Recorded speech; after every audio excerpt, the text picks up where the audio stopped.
தமிழ்நாட்டில் பாஜகவிற்கு 25 விழுக்காடு வாக்குகள் கிடைக்கும் என பாஜக தலைவர் அண்ணாமலை தெரிவித்துள்ளார்.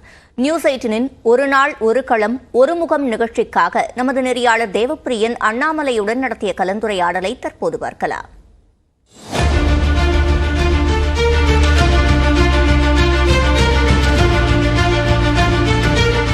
நம்ம அருந்ததியர் வீட்டில் வந்து சாப்பிட்றோம். வழக்கமாக எல்லா தலைவர்களும் எல்லா சமுதாய தலைவர்களும் சாப்பிட்ற மாதிரியான ஒரு விஷயம் தான் அது.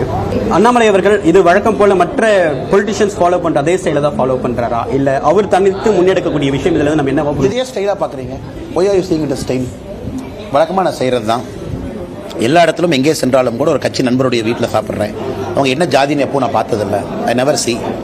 இந்த கட்சிக்காரங்க வீடு கருமையாக உழைக்கிறாங்க, கிராமத்துக்கு போய் ஒரு வீட்டில் சாப்பிட்றாங்க, அவ்வளோதான். இதில் வந்து ஜாதி மதம் எல்லாம் தாண்டியாச்சுங்க. நீங்க சட்டமன்றத்தில் தான் என்னுடைய ஆர்வம் இருக்கு அப்படின்னு சொல்லியிருந்தீங்க.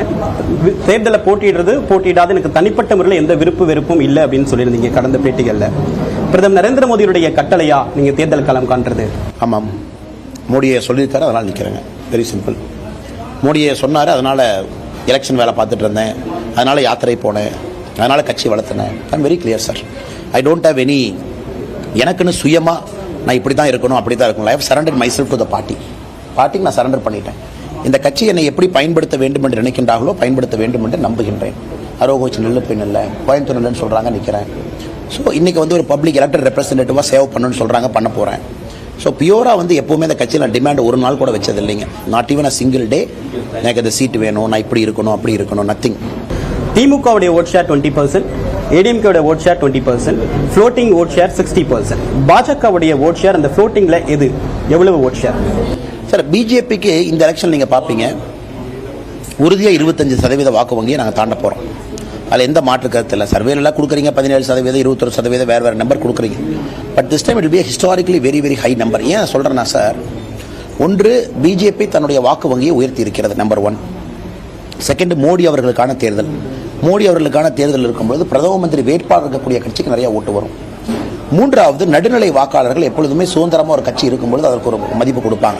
அதனால் இந்த முறை பாரதிய ஜனதா கட்சியினுடைய வாக்கு வங்கி அப்படிங்கிறது பார்த்தீங்கன்னா ஒரு ஹிஸ்டாரிக்கல் நம்பர், மோர் தென் 25% இருக்கும். கூட்டணியோடு சேர்ந்து பெரிய அளவில் எங்களுடைய வாக்கு வங்கி இருக்கும், பெரிய அளவில் நாங்கள் வெற்றி பெற்றிருப்போம். தமிழ்நாட்டில் இப்போ இருக்கிறது இருமுனை போட்டியா, மும்முனை போட்டியா, 4 முனை போட்டியா? தொகுதியை பொறுத்து சார். சில தொகுதியில் 2 முனை போட்டி தான் இருக்குது, சில தொகுதியில் வந்து 3 முனை போட்டி இருக்குது, சில தொகுதியில் 1 முனை போட்டி இருக்குது. தமிழ்நாடு எலெக்ஷனை பொறுத்த வரைக்கும் எல்லாமே தொகுதி பேஸ்ட். ஆனால் அந்த 1 முனையாக இருந்தாலும் 2 முனையாக இருந்தாலும் 3 முனையாக இருந்தாலும் அங்கே தேசிய ஜனநாயக கூட்டணி இருக்குது. இந்த வாட்ச் தமிழ்நாட்டு அரசியலில் ஒரு பெரிய பேசு பொருளாக இருந்தது.